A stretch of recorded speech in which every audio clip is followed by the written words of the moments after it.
Hello everyone, this is Abhishek Rai and welcome you all to your favorite YouTube channel Rai educational. Rai educational channel पे आप सभी भाई बंधुओं का हार्दिक स्वागत है।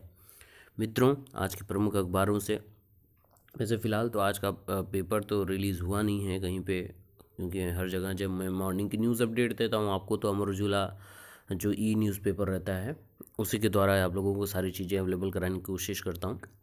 हालांकि मैंने हर जगह विज़िट किया है, जितने भी पोर्टल साइट्स हैं, वेबसाइट्स हैं, हर जगह से रीच किया लेकिन नहीं मिला। वहीं सेम डेट की 26 और 27 की सेम थी, तो उसी को मैंने रिपीट किया क्योंकि मैंने 26 को आप लोगों को प्रमुख अखबारों वाला सेगमेंट नहीं प्रस्तुत किया था। ठीक है। हालांकि मैंने दिल्ली एनसीआर की सारी न्यूज़ अपडेट ली क्योंकि कल 26 जैन था, जनवरी रिपब्लिक डे था हमारा गणतंत्र दिवस, तो उसकी थोड़ी सी झलकियाँ आप लोगों को प्रस्तुत करनी थी। मेन वहीं पे केंद्र रहता है सारा चीज़, तो इस वजह से वो उसको मैंने सम्मिलित किया ताकि आप लोगों को हाँ थोड़ा सा एनालाइज हो सके हाँ क्या क्या चीज़ें हुई थी। और आपके एग्ज़ाम पॉइंट ऑफ व्यू से बहुत ढेर सारी चीज़ें इंपॉर्टेंट है। जैसे आज का पहला है कि प्रणब मुखर्जी जो हमारे पूर्व राष्ट्रपति रह चुके हैं समेत 3 व्यक्तित्वों को भारत रत्न मिला है। 2 को मरणोपरांत और 1 उनको प्रणब मुखर्जी को। तो ये इम्पोर्टेंट है आपके आने वाले एग्ज़ाम्स पॉइंट ऑफ व्यू से, और आपको थोड़ा सा एक जीएस का पकड़ होना चाहिए कि हमारे आसपास में क्या चल रहा है। तो ये अपने भारत की बात है, तो ये इम्पोर्टेंट है आपको, तो ये तो जानना ज़रूरी है। इसके बाद है कि असिस्टेंट प्रोफेसर हिंदी परीक्षा पर विवाद है, इसके बारे में थोड़ा जानकारी लेंगे। और जो रोस्टर नियम बदलाव हुआ है उसके कारण वकीलों का धरना चल रहा है इसके विपक्ष में। हालांकि हाईकोर्ट ने बोला कि ये बहुत बेहतरीन है, इसके बारे में थोड़ी सी चर्चा करेंगे। और शिक्षक भर्ती परीक्षा के बारे में डिफरेंट जो हम लोग वीडियो अपलोड कर रहे हैं उसमें आपके कमेंट्स को भी इसमें चर्चा करेंगे। ठीक है मित्रों, और आपके सादर कमेंट इसमें आमंत्रित हैं कि आपको कुछ और नया चीज़ चाहिए। आप लोग इस पे कमेंट अभी तक मैंने नहीं देखा है कि आपको किस और नए टॉपिक पे वीडियो चाहिए, जो आपको परेशानियां झेलनी पड़ रही हैं, या कुछ और नया टॉपिक चाहिए जिस पे आपको नहीं कुछ समझ में आ रहा है। तो आप कमेंट आपके यहाँ पे सादर आमंत्रित हैं, आप अवश्य कमेंट करें, हम उस पर अगला वीडियो लेकर आएंगे। और जब तक मेरी हेल्थ थोड़ी सी नहीं सुधर जाती है मैं तब तक लाइव अभी थोड़ा दिन के लिए मैं रोक रहा हूँ। जब मेरी हेल्थ थोड़े में थोड़ा सा सुधार मिलेगा मुझे तो मैं लाइव आपके समक्ष प्रस्तुत होऊंगा। अब मुझे उम्मीद है कि मैं जिस दिन कोर्ट अपडेट आए उस दिन आप लोगों से लाइव समक्ष मिलूं, और जिस दिन रिज़ल्ट आए उस दिन मिलना की कोशिश करूँगा। हालांकि अभी सुधार ठीक है, अभी उतना है। चलिए, आप लोगों की दुआ का असर है, जल्दी ठीक हो जाऊंगा। तो चलिए स्टार्ट करते हैं वीडियो, और वीडियो अच्छा लगे तो लाइक करिएगा, मैक्सिमम से मैक्सिमम शेयर करिएगा, और कमेंट करना प्लीज़ मत भूलिएगा, क्योंकि आपके प्रश्नों का ही, आपके जो उलझन है उन्हीं को सॉल्व करने के लिए मैं वीडियो बनाता हूँ। आपके लिए मैं हूँ, आप हैं तो मैं हूँ। तो चलिए फ्रेंड्स स्टार्ट करते हैं। तो यही ऑथेंटिकेशन की मैं चर्चा करता हूँ, आप सभी को पता है। हालांकि ये आज मॉर्निंग की न्यूज़पेपर नहीं है मित्रों, अमर उजाला का न्यूज़पेपर है, पेज संख्या 10 है, प्रयागराज, शनिवार 26 जनवरी 2019। लेकिन कल का हमने नहीं अपडेट पूरा क्लियर किया था, उसको मैंने अपडेट इसमें क्लियर किया। हालांकि आज का न्यूज़पेपर कहीं मिल नहीं रहा है मुझे इस वजह से, क्योंकि शायद प्रिंटिंग प्रेस या बंद हो, क्योंकि कल 26 जैन था। कल का तो आ गया था क्योंकि वो पहले ही छप गया था, लेकिन कल ना चला हो, शायद ये कुछ कारण हो सकता है। तो चलिए पहले जो इम्पोर्टेंट न्यूज़ हैं उनको भी जान लेते हैं। असिस्टेंट प्रोफेसर हिंदी की परीक्षा पर विवाद चल रहा है, और आयोग के समर्थन और विरोध को लेकर 2 गुटों में बंटे प्रतियोगियों ने अध्यक्ष को दिया ज्ञापन। जी हाँ, एक ने की गड़बड़ी की शिकायत तो दूसरे ने सवालों को लेकर भ्रम फैलाने का आरोप लगाया है। जी बिल्कुल, यही चीज़ चल रहा है। और इसमें वही है, जो असिस्टेंट प्रोफेसर की भर्ती है, लगातार 3 स्टेप में एग्जामिनेशंस हुए हैं, उसका जो आंसर कीज आई थी उसको लेकर काफ़ी चीज़ें विवाद में चल रही हैं। तो उसी को 2 अभ्यर्थियों ने इस पर विरोध प्रदर्शन भी किया, विरोध इसका जताया, और गड़बड़ी की भी शिकायत की, और सवालों में लेकर भ्रम फैलाने का भी आरोप लगाया गया है यहाँ पे। तो ये तो आपकी असिस्टेंट प्रोफेसर हिंदी परीक्षा की रही। और हमारा मेन फोकस रहता है इन सारे एग्ज़ाम्स में कि शिक्षक भर्ती परीक्षा, जो हम लोग रोज़ उस पर चर्चा करते हैं, तो उस पर एक न्यूज़ है जिसको मैं आपको अच्छे से समझाने की कोशिश करूँगा। यही लगातार चल रही है ये न्यूज़ कि शिक्षक भर्ती रद्द करने की मांग को लेकर निकाला जुलूस, और ये तो पहले से बातचीत चल रही थी कि भर्तियाँ जब से शिक्षक भर्ती परीक्षा आपकी हुई है 6 जनवरी को, उसके बाद से लगातार ये चल रही है।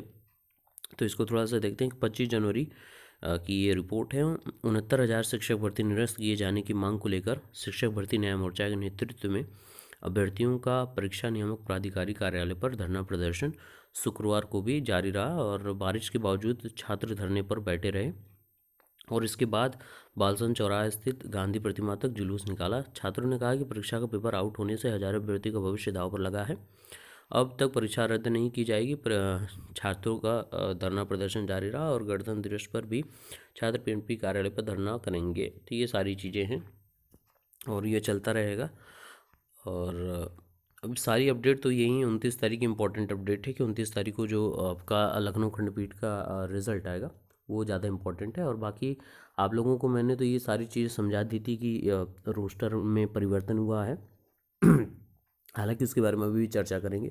जो रोस्टर नियम में परिवर्तन हुआ है उसमें कोड चेंज हो सकता है लास्ट टाइम में, लेकिन उसकी SMS जो काउंटर फाइल करते हैं वकील साहब उनके मोबाइल पे आ सकता है, तो उनसे आप जानकारी ले सकते हैं कि किसमें आज हमारी सुनवाई है। हालांकि अभी हम देख रहे थे प्रत्येक दिन कोर्ट नंबर 23 में सुनवाई चल रही थी, तो वो चेंज हो सकती है या जो भी होगा, तो वो 29 तारीख को ये सारी चीज़ें पता चलेंगी। ये रोस्टर नियम का ये परिवर्तन ये कहते हैं, ठीक है। अब इसमें ये कुछ लोग बोल रहे हैं कि नया वकील आएगा और नए वकील के पास केस जाएगा तो उसको समझने में पढ़ने में समय लगेगा। तो ऐसा कुछ नहीं है, समझने पढ़ने बहुत बड़ी बात नहीं है। जो सारे साक्ष्य हैं और वकील सभी को ये पता है। अब ये अलग बात है कि केस स्टडी इतनी क्रिटिकल नहीं है कि बहुत वो सीधी सीधे साफ तौर पर है। गुणवत्ता से कोई हमको खिलवाड़ नहीं करना है, गुणवत्ता सही चाहिए हमको, सीधे पे उसी पे भर्ती करनी है। जिन लोगों ने मेहनत की उसको उसका परिणाम मिलेगा, सीधी सी बात है। तो और एक ये चीज़ रही। और रोस्टर के अलावा हमने चर्चा की थी काउंटर पे कि काउंटर फाइल क्या होता है। कई मित्रों का प्रश्न था, तो मुझे लगा कि इस पर अवश्य वीडियो बनाना चाहिए आप लोगों के लिए, और मैंने उस पर बनाया। आप लोगों के सकारात्मक प्रतिक्रियाएँ आई, तो उस पर आपका सादर आभार है कि आप लोगों ने समझा उसको अच्छे से और उसको जो आप लोगों के समक्ष मैंने प्रस्तुत किया था आपने उसको सराहा। धन्यवाद आप सभी को। तो मित्रों, इसीलिए मैं बोल रहा हूँ कि आपकी जो भी परेशानियाँ हों, मैं आपके लिए ही छात्र हित में हूँ यहाँ बैठा। आप ज़रूर कमेंट करें और सार्वभौमिक हों, ताकि एक प्रश्न से कई मित्रों का लाभ होता हो, तो वो मुझे अच्छा लगता है। तो मैं उस वीडियो पर ज़्यादा फोकस करूँगा। तो मैक्सिमम कमेंट करिएगा ताकि आपको आने वाले समय में और कहें कौन कौन से टॉपिक्स पे नए नए वीडियोस चाहिए जो आपके काउंसलिंग से संबंधी हो, आपके आगे एग्जिस्टेंस, आपके नौकरी से संबंधित हो, सारी चीज़ें। तो उसमें मैं कोशिश करूँगा आप तक वीडियो ज़रूर बनाऊँ। अब चलिए अगला न्यूज़ अपडेट देखते हैं। एक ये न्यूज़ है कि प्रवक्ता पद के लिए इंटरव्यू जो है आपका वो 12 व 13 फरवरी को होगा। जी हाँ, उत्तर प्रदेश विशेष अधीनस्थ शिक्षा सेवा पुरुष शाखा के अधीन राजकीय इंटर कॉलेज में 3 विषयों में प्रवक्ता पद पर भर्ती के लिए इंटरव्यू 12 व 13 फरवरी को आयोजित किया जाएगा। प्रवक्ता राजकीय इंटर कॉलेज स्क्रीनिंग परीक्षा 2012 का आयोजन 14 जून 2015 को किया गया था। काफ़ी पुराना है ये मैटर। और प्रवक्ता भौतिकी विज्ञान के लिए इंटरव्यू 12 व 13 फरवरी, प्रवक्ता हिंदी के लिए 12 फरवरी एवं प्रवक्ता नागरिक शास्त्र के लिए इंटरव्यू 13 फरवरी को सुबह 10 बजे आयोजित किया जाएगा। अभ्यर्थियों को इंटरव्यू के लिए निर्धारित तिथि पर सुबह 9 बजे उत्तर प्रदेश लोक सेवा आयोग परिसर स्थित जमुना भवन में सुबह 9 बजे उपस्थित हो जाना है। ठीक है मित्रों, तो ये जिन मित्रों के प्रवक्ता पद होंगे जो 2015 का अप्लाइड किए थे वो, तो उनके लिए ये खास बात है। और चलते हैं अगले न्यूज़ की तरफ अपने। तो ये रोस्टर का नियम बड़ा चला है, तो इसको भी थोड़ा सा देख लेते हैं क्या है ये। रोस्टर में बदलाव के खिलाफ वकीलों ने अनिश्चितकालीन हड़ताल शुरू की है और हाईकोर्ट के अधिवक्ताओं ने कहा है कि नई प्रणाली वापस होने तक जारी रहेगी हड़ताल। लेकिन हाईकोर्ट का कहना है कि पारदर्शी और फुल प्रूफ है नया रोस्टर। जी, ये इम्पोर्टेंट है। हाईकोर्ट ने सीधे तौर पे बोला है कि पारदर्शी है और फुल प्रूफ है, तो ऐसा ही तो सारी चीज़ें सिस्टम चाहिए हमको, तो ये इम्पोर्टेंट है। और इस पे देख लेते हैं क्या है कि हाईकोर्ट में लागू नई रोस्टर प्रणाली से नाराज अधिवक्ताओं ने शुक्रवार को दोपहर के बाद न्यायिक कार्य का बहिष्कार करते हुए अनिश्चितकालीन हड़ताल की घोषणा कर दी है। नई प्रणाली को लेकर वकीलों में भ्रम की स्थिति भी है। उनका कहना है कि इसे लागू करने से पहले बार के सदस्यों को विश्वास में नहीं लिया गया। एल्डर कमेटी ने वकीलों की मांग पर दिन में 1 बजे लाइब्रेरी हॉल में आम सभा बुलाई थी और आम सभा में एल्डर कमेटी के चेयरमैन वीसी मिश्र के अलावा आगामी चुनाव के में अध्यक्ष और महासचिव पद के प्रत्याशी भी थे। सभा में सर्वसम्मति से निर्णय लिया गया कि जब तक रोस्टर वापस नहीं लिया जाता है अधिवक्ता न्यायिक कार्य नहीं करेंगे। एल्डर कमेटी ने हड़ताल के संचालन को अध्यक्ष और सचिव महासचिव जो हैं पद के सभी प्रत्याशियों को एक कमेटी बना दी है और आम सभा में भी यह घोषणा कर दी कि न्यायिक कार्य से भीतर रहने के बावजूद चुनाव निर्धारित 1 फरवरी को ही कराया जाएगा। तो ये उनका चुनाव ना मतलब उनके कार्य होंगे और जो बाकी पब्लिक के जो कार्य हैं वो नहीं होंगे। ठीक है, तो मतलब चुनाव अपनी वो कराएंगे और अपने अध्यक्ष और महासचिव बनेंगे, लेकिन जो पब्लिक के अफेयर्स हैं, पब्लिक के जो केसेस हैं वो नहीं डील आउट होंगे, उनका ये कहना है। हालांकि उनमें भ्रम की स्थिति है। जो हाईकोर्ट ने सीधे तौर पे बोल दिया कि पारदर्शी और फुल प्रूफ है नया रोस्टर, तो इनको समझने की कोशिश है और समझाना चाहिए हाईकोर्ट को और लोगों की कमेटी एनालाइज करके योग्य लोगों को अपॉइंट करके वहाँ पे इसके बारे में समझ पैदा करनी चाहिए। और हाईकोर्ट द्वारा जो मुकदमे की सुनवाई के लिए लिस्टिंग की नई व्यवस्था को पहले ही तुलना अधिक पारदर्शी और फुल प्रूफ बताया गया है। ये हाईकोर्ट के द्वारा कहा जा रहा है कि और निबंधक प्रोटोकॉल आशीष कुमार श्रीवास्तव द्वारा उपलब्ध कराई गई जानकारी के मुताबिक मुकदमों की लिस्टिंग का पूरा सिस्टम अब ऑटोमेटिक होगा। ऐसा सॉफ्टवेयर विकसित किया गया है कि जिसमें मैनुअल हस्तक्षेप की कोई गुंजाइश नहीं होगी। कौन मुकदमा किस बेंच को अलॉट किया गया, इसकी जानकारी रजिस्ट्री में बैठे कर्मचारियों को भी अलॉटमेंट के बाद ही हो सकेगी। कोई भी केस बीच में अलग से नहीं डाला जा सकेगा। अब मुकदमों का अलॉटमेंट ऐसे व्यक्ति द्वारा किया जाएगा जिसका दाखिले के काउंटर से कोई लेना देना नहीं होगा। ये बहुत इंपॉर्टेंट है। किस वकील का केस कहाँ लिस्ट हुआ है इसकी जानकारी उसको एसएमएस के जरिए सीधे भेज दी जाएगी और इसके बारे में तो हम लोग चर्चा कर ही रहे थे। और समान क्षेत्राधिकारी वाले मुकदमों की सूची उस क्षेत्राधिकार की हर बेंच में उपलब्ध रहेगी। उदाहरण के लिए जैसे रिट सी सिंगल बेंच के क्षेत्राधिकारी यदि 6 पीठों के को दिए गए हैं तो इसकी पूरी सूची इन सभी 6 पीठों में उपलब्ध हो रहेगी। यानी कि एक जो चुनाव का सिंगल बेंच के जो यदि उनका 6 पीठों में दिया गया है तो हर जगह वो चीज़ मौजूद रहेगी। आप कहीं से भी उसकी जांच या उसके बारे में जानकारी प्राप्त कर सकते हैं। और अधिवक्ता कहीं से भी अपने मुकदमे की स्थिति जान सकेंगे। जी बिल्कुल, वही हमने चर्चा की। और वह किस बेंच में लगा है ये भी जान सकते हैं। वैसे अगर अधिवक्ता पार्टिकुलर केस एनालाइज कर रहे हैं तो उनको तो मैसेज पता ही चल जाएगा कि आज इस कोर्ट में आपका सुनवाई है। और समान श्रेणी के मुकदमे की सुनवाई के लिए जितनी भी पीठें बनाई गई हैं उन सभी पीठों में फ्रेश दाखिल मुकदमे एक समान रूप से वितरित कर भेज दिए जाएंगे। जैसे रिट सी श्रेणी के खंडपीठ द्वारा सुने जाने वाले मुकदमे के लिए 4 खंडपीठें गठित की गई हैं। इसी श्रेणी के सिंगल बेंच द्वारा सुने जाने वाले मुकदमों के लिए 6 पीठें बनाई गई हैं। मुकदमों को अलॉट करने का तरीका इस प्रकार होगा कि उसमें कोई बाहरी हस्तक्षेप नहीं करेगा। तो जी बिल्कुल, बाहरी हस्तक्षेप भी अलाउड नहीं है और नहीं होना भी नहीं चाहिए। बाकी सारी पारदर्शी और फुल प्रूफ है नया रोस्टर, तो हाईकोर्ट का कथन है तो होगा ही होगा। बाकी वकीलों में जो भ्रम की स्थिति है जो यहाँ पे सीधे तौर पे हमने पढ़ा है तो उसको दूर करने की ज़रूरत है और करना चाहिए। योग्य लोगों को नियुक्त करके उसको समझाना चाहिए कि क्या रोस्टर है, क्या उसके फ़ायदे और नुकसान तो हालांकि ये हाईकोर्ट द्वारा नहीं बोला गया, ये पूरा फ़ायदा ही फ़ायदा है, तो उसको समझाने की कोशिश करनी चाहिए। चलिए देखते हैं और क्या गणतंत्र दिवस मनाया गया कल नई दिल्ली में, उसकी थोड़ी सी झलकियाँ भी देख लेते हैं। मित्रों, मैंने बोला था कि ये इम्पोर्टेंट न्यूज़ होगा आपके लिए कि पूर्व राष्ट्रपति प्रणब दा को भारत रत्न और ये 2 लोगों को और मिला है, वो आपको जानने की ज़रूरत है। तो थोड़ा सा बस हम ज़्यादा इस पर डिटेलिंग नहीं करेंगे, लेकिन आपको थोड़ा सा जीएस पॉइंट ऑफ व्यू से और अपने आने वाले एग्ज़ाम्स जो आपके प्रस्तावित हैं आने वाले समय में, तो उसके लिए इम्पोर्टेंट है कि जनसंघ के नेता नानाजी देशमुख व गायक भूपेन हजारिका को भी मरणोपरांत सर्वोच्च सम्मान। और ये बहुत इंपॉर्टेंट है आप लोगों के लिए, तो इनके बारे में थोड़ा जान लीजिए क्योंकि डायरेक्ट इन्हीं से पूछा जाता है कि किस फील्ड में या कौन थे। नाम तो आपको पता होना चाहिए, नानाजी देशमुख और भूपेन हजारिका, ये इनको किस फील्ड में मिला, ये इंपॉर्टेंट है आपके लिए। तो आम आदमी के राष्ट्रपति थे और 5 दशकों से ज़्यादा राजनीति सक्रिय रह चुके हैं। तो ये कई पद संभाल चुके हैं, बहुत प्रतिभावान व्यक्ति हैं प्रणब दा, जो इन्होंने 13वें राष्ट्रपति रहने के अलावा ये प्रणब दा के नाम से लोकप्रिय हैं, सब इम्पोर्टेंट, क्योंकि ये बंगाली हैं तो इनको प्रणब दा ही बोला जाता है। 1982 में इंदिरा गांधी की सरकार में पहली बार वित्त मंत्री भी बन चुके हैं और 47 वर्ष के तब ये स्टार्टिंग में 47 वर्ष के थे और सबसे कम उम्र के वित्त मंत्री रहने का भी इनको सम्मान प्राप्त है। और ये विदेश मंत्री भी रह चुके हैं, रक्षा मंत्री आई थिंक रह चुके हैं ये। तो इनके पास कई कमाल और इनकी उपाधियाँ कई इम्पोर्टेंट है। जो आपके एडीबी बैंक है वहाँ के हेड रह चुके हैं, आईएमएफ में रह चुके हैं, एशियन डेवलपमेंट बैंक में रह चुके हैं, वर्ल्ड बैंक में रह चुके हैं। तो इनके पास कई उपलब्धियाँ हैं, बहुत इंपॉर्टेंट शख्सियत हैं प्रणब दा।